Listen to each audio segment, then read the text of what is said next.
Acara rapat penuh pembentukan tim di Kalimantan Barat, Bapak Dr. Eniwan Ridwan Edi, Kepala Kantor Wilayah Kalimantan, Jaksa Pengacara Negara pada Kejaksaan Tinggi Kalimantan Barat, Provinsi Kalimantan Barat, dan bermanfaat bagi kita semua.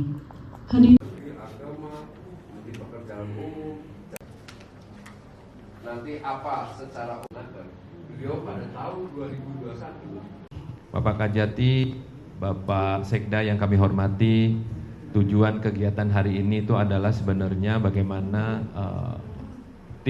pembentukan tim optimalisasi peningkatan UCJ di Provinsi Kalimantan Barat ini yang pertama adalah sebagai wadah kerjasama lintas instansi dalam meningkatkan UCJ di Provinsi Kalimantan Barat.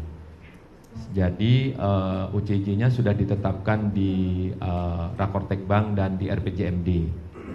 Di RPJMD yang sudah ditetapkan tahun 2025 itu kurang lebih 60,5%, dan kemudian kemarin sudah dikoreksi dari Kementerian Dalam Negeri dari angka 60,5%, kemudian dikoreksi oleh Kementerian Dalam Negeri diturunkan menjadi 45,58%. Jadi pada hari ini sebagai tim perintis di tingkat provinsi, kami berharap ini menjadi model dan rujukan pelaksanaan di kabupaten kota sebagaimana yang tadi disampaikan oleh Pak Kajari, Pak Asdatun, sehingga kemudian nanti bisa dilakukan di kabupaten kota.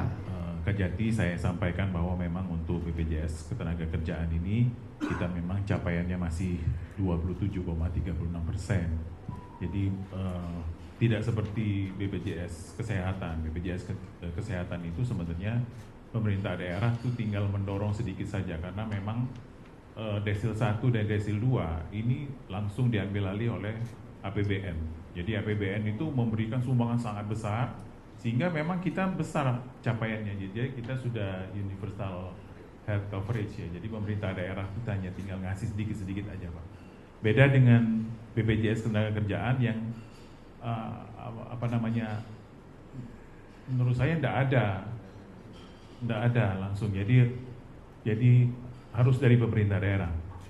Nah, sudah ada aturan-aturan, termasuk Pak Gubernur itu sudah mengeluarkan aturan.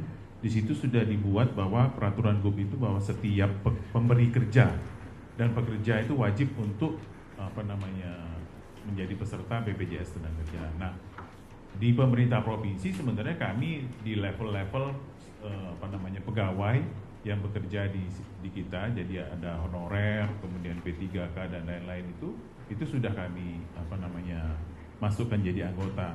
Nah, sekarang kan memang di level misalnya desa, kemudian aparat desa, anggota Badan Pemusyawaratan Desa dan lain-lain ini yang masih kurang, dan ini sebenarnya kewenangan dari Bupati Wali Kota. Jadi gubernur sebagai wakil pemerintah pusat di daerah itu biasanya hanya bisa mengingatkan bupati dan wali kota, diingatkan bahwa kalau desa kalian tuh begini. Nah, itu sebenarnya perlu ditindaklanjuti nanti oleh bupati wali kota. Nah, satu lagi sebenarnya ya Pak, yang saya singkat saja, artinya untuk misalnya dalam hal ini untuk perusahaan-perusahaan, misalnya di situ di peraturan gubernur sudah diatur mengenai pekerja sawit dan lain-lain untuk pekerja swasta itu, sebenarnya kan kita ini hanya bisa mengingatkan Pak. Nah, untuk misalnya menegur boleh, tapi untuk mengambil suatu tindakan upaya paksa itu kami tidak bisa.